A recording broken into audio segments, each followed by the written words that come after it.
Hi everyone, and welcome to this video. This is OHANA, and today I'm proudly presenting to you a handstand personality quiz. Or actually possibly even the handstand personality quiz, since I haven't found any video like this on YouTube by now. Have you been trying to learn a handstand for quite some time now, or do you just want to learn it now? And if you already have spent some time trying to learn a handstand, have you ever experienced that you're simply giving up because you don't have anything that keeps you motivated and keeps you going? Maybe that happened because you didn't have a clear vision of your goal handstand. That can either mean you didn't have a goal vision at all, or you had one that somebody else just gave you, but it wasn't yours in the first place. Using techniques and approaches that don't come naturally to you, well, that's not gonna happen to you anymore after you've done this handstand quiz. So we're gonna find that one vision of yourself doing a handstand that ignites your fire and keeps you going until you get there. All you have to do for this is stay open-minded and relax, and simply point your finger at the handstand sequence in this video that triggers you most. Like which handstand is most likely for you to learn. Now, take a deep breath and get ready to pick your favorite handstand style.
Did you choose your favorite handstand? Very well done. Now here's your big reveal which handstand personality you are and which approach might be useful for you. The first types of handstands you've seen are the quick in and out types. Those are useful if you're something like a dancer and you only need a handstand to kick up and down again in some choreo, or maybe you're an acrobat and you're a flyer and you only have to jump up into a handstand and then you've got your base to balance you out and you don't have to do all the balancing work on your own. Or maybe you simply need a handstand for your Instagram because you want to do some cool handstand pose that you just have to hold real quick and then you can get out again. This style of handstand is definitely doable for everyone. You simply need balance, body tension, control, and let's face it, a little bit of luck. All those types that we just saw need the same kind of approach to learn them.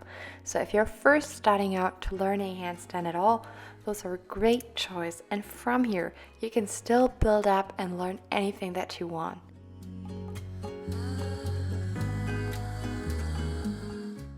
If, however, you don't want to leave it to chance whether you're going to stay in a handstand or simply fall out, or maybe your legs aren't just super flexible so that your front split will balance you out, or also your back is not so bendy that you can do a walkover out at any point, then maybe the press types of handstands are more likely to be your style.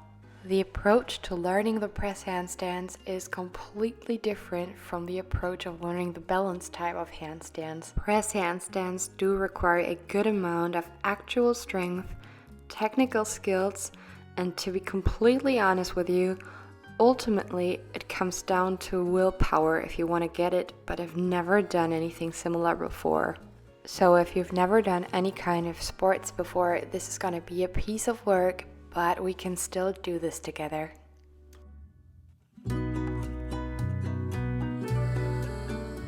And the final and last category featured in this video is contortion handstands. I know it's not contortion because I can't do any contortion, but I'm hoping that you can get the idea that I'm trying to give you here. This type of handstands combines all the skills that we've learned in the categories before, such as body tension and balance and strength. And on top of that, it's adding flexibility as a third skill. But don't panic, that doesn't mean it's necessarily harder than what we saw before, since you can use flexibility to get around strength.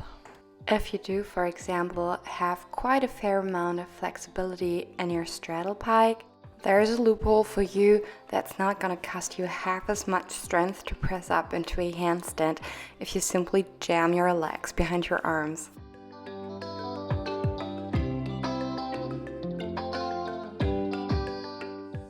To close the circle of our beautiful handstand journey today, I'm finishing off with handstand sequences, which need a little bit of skill of all the 3 different handstand approaches that we saw. These types of tricks are very light-hearted and playful, and they don't necessarily require any handstand skill at all. In a walkover, you're not going to spend a long time on your hands. You're just passing through for a split of a second. And also the cartwheel handstand can be achieved in a very playful approach. If these tricks light up your heart, your entrance will be the quick in and outs. And finally, if it's your goal to perform longer sequences on your hands, I do recommend to learn the press entrance and add some flexibility training for the piking and splits and backbends as you go along. Do you have a friend who should take this personality quiz as well? Feel free to share this video with them so you can practice together. And yes, of course, there's going to be tutorials for all 3 different approaches to get into a handstand. I'm not going to leave you to it. So you can expect a lot of tutorials coming up over the next month. Thank you so very much for watching. I'm looking forward to hearing from you in the comments which handstand personalities you are, and I hope you'll join me again soon. Bye!